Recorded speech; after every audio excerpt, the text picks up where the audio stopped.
We are the Gujarat Technological University.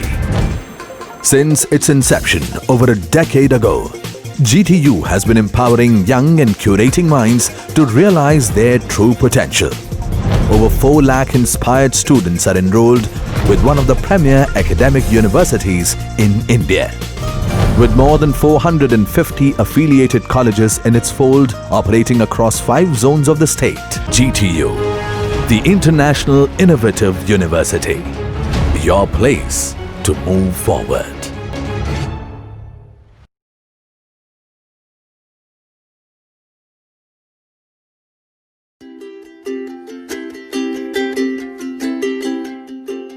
So let's start with an example.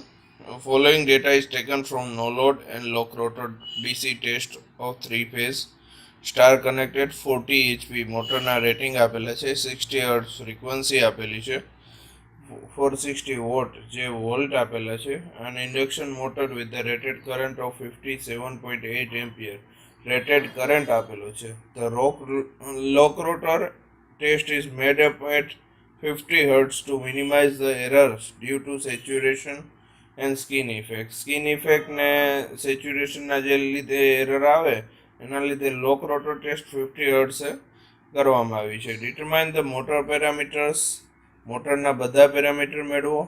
Total core and friction and windage losses open circuit ટેસ્ટથી મળશે.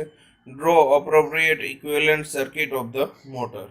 હવે આપણને અહીંયા બધી વસ્તુ આપી દીધી છે, તો સ્ટાર્ટિંગ ક્યાંથી કરવું? લોક રોટર ટેસ્ટ છે, બ્લોક રોટર ટેસ્ટ કે લોક રોટર ટેસ્ટ. એમાં લાઇન વોલ્ટેજ આપેલી દીધેલા છે 36.2 વોલ્ટ, રાઈટ. લાઇન કરંટ આપેલો છે 58 એમ્પિયર, રાઉન્ડ ફિગર લીધો છે, અને વોલ્ટેજ આપેલા છે 40 HP. એને કન્સિડર કરી અને મલ્ટીપ્લાઇડ બાય 40 મલ્ટીપ્લાઇડ બાય 746. સો આ વોટ થશે. નો લોડ વોલ્ટેજ 460 વોલ્ટ આપેલા છે, બરાબર છે. કરંટ આપેલો છે 37 એમ્પિયર, 32 એમ્પિયર. વોલ્ટેજ આપેલા, પાવર આપેલું છે, DC વોલ્ટ 12 છે, અને કરંટ 59 એમ્પિયર છે. આ બધું આપણને આપી દીધેલું છે, બરાબર છે. આ બધો ડેટા આપી દીધેલો છે, અને મોટરના પેરામીટર્સ બધા ફાઇન્ડ કરવાના છે, બરાબર છે. તો સ્ટાર્ટ કરીએ. સૌ પ્રથમ તો કે convert voltage, current end power into the પર ફેઝ ક્વોન્ટિટી. બધા વોલ્ટેજ, કરંટ અને પાવર છે એને પર ફેઝ ક્વોન્ટિટીમાં કન્વર્ટ કરો. તો પર ફેઝ ક્વોન્ટિટી બરાબર ટોટલ ક્વોન્ટિટી ડિવાઇડેડ બાય 3 પાવરના કેસમાં, બરાબર છે.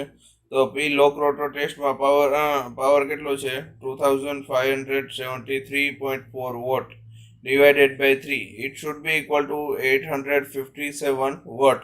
Okay.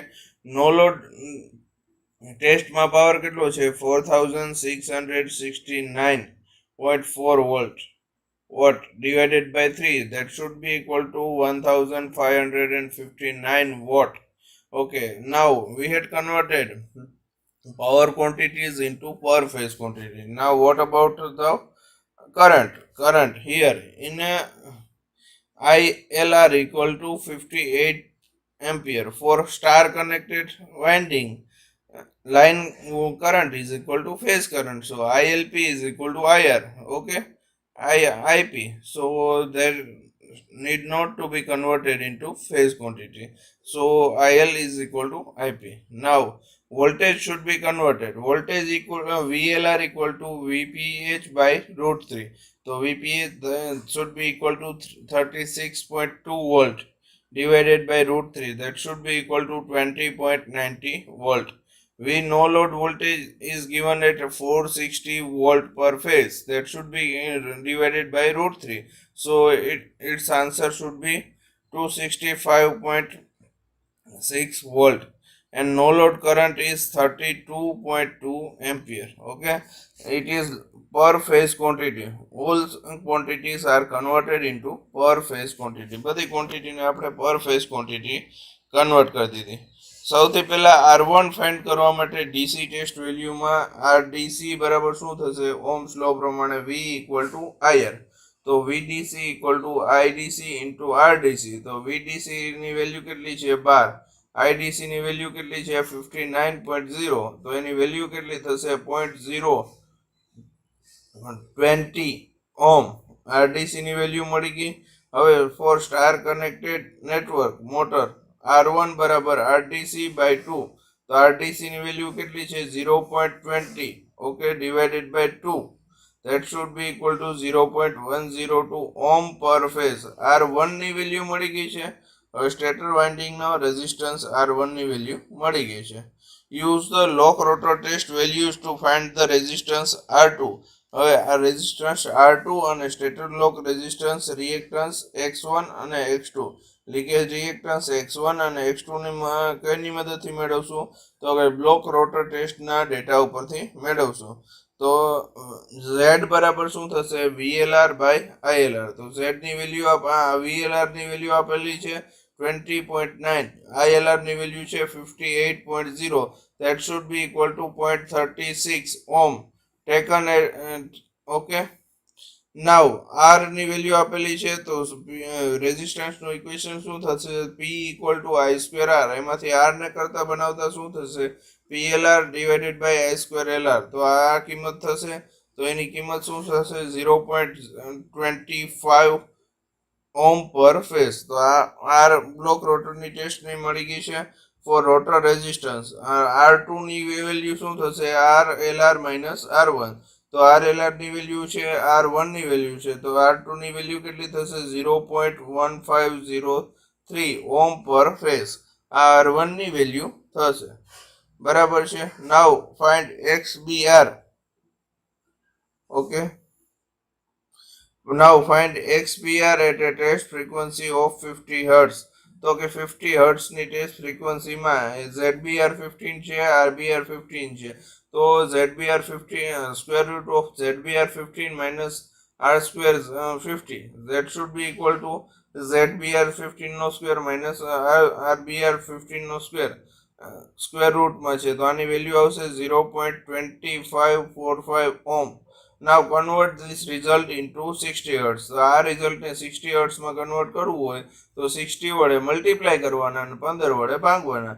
તો આ જે વેલ્યુ આવી 60 બરાબર 60 Hz વડે મલ્ટીપ્લાય કરવાના અને 15 Hz વડે ભાગવાના. ત્રિરાશિ જ મૂકેલી છે. 15 0.25, તો 60 એ કેટલા, તો 60 મલ્ટીપ્લાઈડ બાય 0.25 ડિવાઇડેડ બાય 50. તો આ વસ્તુ મૂકેલી છે. તો XBR 16 કેટલા થશે 1.018 ohm. Ready? Now find the XM and power losses from no load test data. SNL અને પાવર ઇક્વલ ટુ VI થશે. All values are per phase value. તો શું થશે VNL આપણને આપેલી દીધેલા છે 265.6 વોલ્ટ, INL આપણને આપેલા છે 32.7 એમ્પિયર, પાવર પણ રિયલ પાવર પણ આપેલો છે 1559 વોટ. તો SNL ની વેલ્યુ શું થશે VNL ઇન્ટુ INL. જો આ પ્રીવિયસલી VNL ની વેલ્યુ છે, INL ની વેલ્યુ છે, તો SNL ની વેલ્યુ મળી જશે 8684 વોલ્ટ ઇન્ટુ એમ્પિયર. ઓકે, નાવ રિએક્ટિવ પાવર બરાબર શું થશે real power minus total power minus real power. તો SNL square minus P square.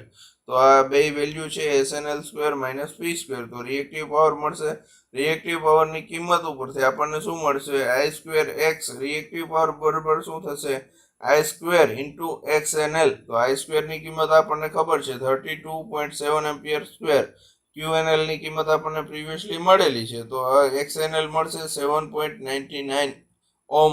તો XNL બરાબર શું થશે X1 plus main leakage reactance. તો XM બરાબર શું થશે XNL માઇનસ X1. X1 ની કિંમત આપણને પ્રીવિયસલી મળેલી છે. X1 બરાબર 0.4 at XBR 60. તો X2 બરાબર 0.6 XBR 60. આ બધી કિંમત અહીંયા મૂકતા શું થશે X1 ની કિંમત શું થશે 0.4073 ઓમ પર ફેઝ અને X2 ની કિંમત શું થશે 0.6110 ઓમ પર ફેઝ. XM ની કિંમત શું થશે તો કે X2 માઇનસ X1. તો 7.58 ઓમ પર ફેઝ થશે. Now total friction and windage losses plus core losses plus no load losses બરાબર શું થશે total friction and windage losses plus core losses. એટલે P no load voltage losses મળશે. તો I square no load square into R1 plus P core losses plus પ્રી friction and windage losses. No load losses આપણી પાસે છે 1559.8 volt.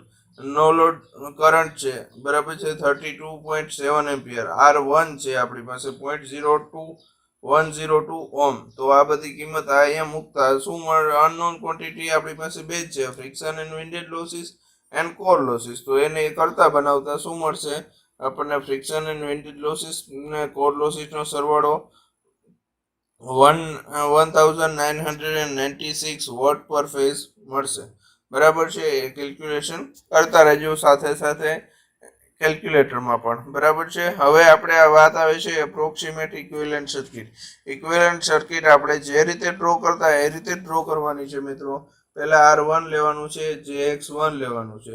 હવે રિફર્ટેડ two primary side છે એટલે R2 બધા પ્રાઇમરી સાઇડ આવશે. જુઓ અહીંયા આ લીકેજ રિએક્ટન્સ ને એ બધું પ્રાઇમરી સાઇડ મૂવ થઈ ગયું છે. તો R2/S અને JX2 થશે. તો R1 ની કિંમત 0.102 ઓમ મળેલી છે, X1 ની કિંમત 0.4073 ઓમ મળેલી છે, R2/S ની કિંમત 0.1530 ઓમ પર મળેલી છે, X2 ની કિંમત 0.6611 ઓમ મળેલી છે અને લીકેજ રિએક્ટન્સ ની કિંમત શું મળેલી છે? 7.5 ઓમ. આ બધી કિંમત ઇક્વિવેલન્ટ સર્કિટમાં મૂકી અને ઇક્વિવેલન્ટ સર્કિટ કમ્પ્લીટ થશે. બરાબર છે. ઇક્વિવેલન્ટ સર્કિટ પહેલા ડ્રો કરતા એમ જ પહેલા રોટર પેરામીટર R1 X1 પછી R2/S JX2 મૂકી. બરાબર છે. ઓહમિક RFE મળશે અને આ લીકેજ રિએક્ટન્સ સર્કિટ મળશે. બરાબર છે. તો આ હતું આજ સુધીનું session. Calculation approximate voltage, approximate equivalent circuit induction મોટરની loss calculations and no load test અને શોર્ટ સર્કિટ ટેસ્ટનું calculation. Thank you very much. If you like this lecture, then please share and subscribe to this channel.